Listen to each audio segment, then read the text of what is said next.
దేవుడు తన వాక్యము దీవించి ఆశీర్వదించుగాక.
మరి ఈ దీనుడు పుట్టాడని గొల్లలు ఆయన మేము బ్రతుకుండగానే ఆ యేసు ప్రభు ఒకవేళ భూలోకంలో కనిక గర్భం పుడితే నరుడు కనపరాని దేవుడు నరుడుగా వచ్చే మా జన్మ ధన్యమవుతుందని ఈ లేఖనం పెట్టుకుని చూస్తాం. తూర్పు దేశం గొల్లలు జ్ఞానులు, తూర్పు దేశం జ్ఞానులు కూడా వాళ్ళు ఆయన లోకానికి వచ్చినప్పుడు వెలుగు వెలుగుతుందంట, ఆయన లోకానికి వచ్చినప్పుడు నక్షత్రాలు కనపడతాయంట అని చెప్పేసి వాళ్ళు చూస్తాము. జ్ఞానం దేవుని కోసం చూసే వాళ్ళకు దేవుడు పుడతానే వాళ్ళకు వెలుగు కనిపించింది.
సన్ని మమ్మల్ని అందరూ నడిపించి క్రిస్మస్ ఆరాధన అంటే ఏంటో మాకు తెలియజేశారు ప్రభు.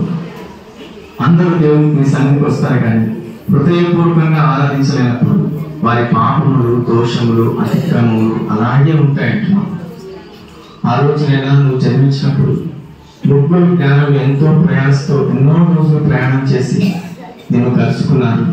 సాష్టాంగపడి విలువైన నీకు అర్పించి హృదయపూర్వకంగా సంతోషంతో నేను సేవించి ఆరాధించారు. అందుకే వాళ్ళు వెలిగించబడ్డారు. కాబట్టి ఈరోజు కూడా వారి గురించి మేము మాట్లాడుకుంటున్నాం ప్రభు. ఈరోజు నీ సన్నిధికి వేలాది మంది, లక్షలాది మంది వస్తారు కానీ హృదయపూర్వకంగా ఆరాధించలేని స్థితి, హృదయపూర్వకంగా స్తుతించలేని స్థితి ప్రభు. ఈరోజు నేను అలా ఉన్నప్పుడు వారి పాపములు, దోషములు, అతిక్రమములు అలాగే ఉంటాయంటున్నాను. ఎవరైతే నిన్ను ప్రేమిస్తారో, ఎవరైతే నిన్ను ఆరాధిస్తారో, ఆ రోజు కాకుండా ప్రతిరోజు వారికి పండుగ, ప్రతిరోజు వారి జీవితంలో క్రిస్మస్ పండుగ అంతటి ఆనందాన్ని, అంతటి మహదానందాన్ని, అంతటి సంతోషాన్ని, అంతటి ఆశీర్వాదాన్ని ప్రతిరోజు నువ్వు ఇస్తానంటున్నావు. ఈరోజు మనం మాకు తెలియజేసినందుకు నీకు స్తుతులు చెల్లిస్తున్నాం. ఎప్పుడో ఒకసారి ఆరాధించే వారంగా మేము ఉండకూడదు. నువ్వు నిరంతరము స్తోత్రార్హుడవై ఉన్నావు తండ్రి. ఆ ముగ్గురు జ్ఞానులు ఆరాధించి వారి జీవితం ధన్యపరుచుకున్నట్లు మేము కూడా నిరంతరం స్తుతులతో, స్తుతి స్తోత్రములతో అన్ని విషయాల్లో ఆరాధించే మనసును మాకు అందరికీ దయచేయమని ప్రార్థిస్తున్నాము. ఈ సంధికి వచ్చిన ప్రతి బిడ్డను దీవించాయన, ఆశీర్వదించాయన. ఇంతవరకు కాపాడి రక్షించినందుకే నీకు స్తోత్రం. ఇక ముందు కూడా నీ వెలుగును వారికి ప్రకాశింపజేసి నిత్యము నీ వెలుగైన జీవ మార్గంలో చక్కగా నడిపించమని, ప్రతి బిడ్డను దీవించమని, ఆశీర్వదించమని, సర్వ సమృద్ధి చేత నింపమని నజరేయుడైన యేసుక్రీస్తు నామములో ప్రార్థిస్తున్నాం పరమ తండ్రి. హల్లెలూయా. ప్రేమ, యేసు కృప, సమాధానం ఈ సంఘంలోకి వచ్చిన 10 బిడ్డలకు తోడైంది. ఆరాధించుటకు కృప దయచేసి సమాధానము పొందుటకు కృప దయచేయను కాక. మనకు మన సంఘానికి భూమి మీద భక్తులకు దేవుడితో సమాధానం కలుగజేయను కాక. ఈ భూలోకమంతా ఆస్తులు ఇచ్చును కాక. ఆమేన్.